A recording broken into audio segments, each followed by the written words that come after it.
Hello everyone. আর সকালে ব্রেকফাস্টে খেলাম বেলপানার শরবত। আর বোন যেহেতু ভালো খায় না তাই মা এখানে করছে গোলা রুটি। এখান থেকে আমিও একটা খেলাম।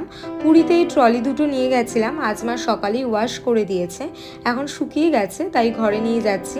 তারপর দুপুরে লাঞ্চে খেলাম ভাত, কাঁচকলার খোসা বাটা, চিংড়ি পোস্ত আর কাতলা কোরমা। শেষে ছিল মায়ের ঘরে পাতা টক দই। সন্ধ্যেবেলা বোন পড়ে আসার পর বন্দে ভারত থেকে স্ন্যাক্সে যে মশলা টিটা দিয়েছিল সেদিন যেহেতু খাইনি তাই আজ বোন আর আমি খেলাম, বাট খেতে আমার একটুও ভালো লাগেনি।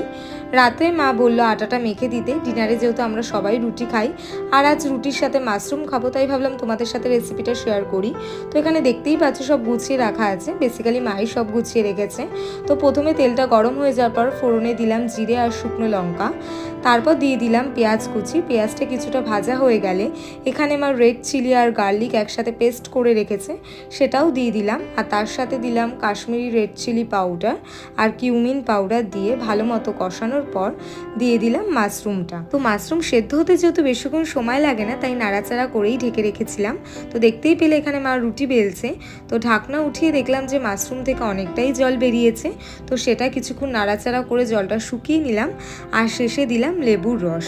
আর এই যে আমার চিলি গার্লিক মাশরুম রেডি। খেতে তো ভীষণই ভালো হয়েছিল, বাট এটা ভীষণই স্পাইসি।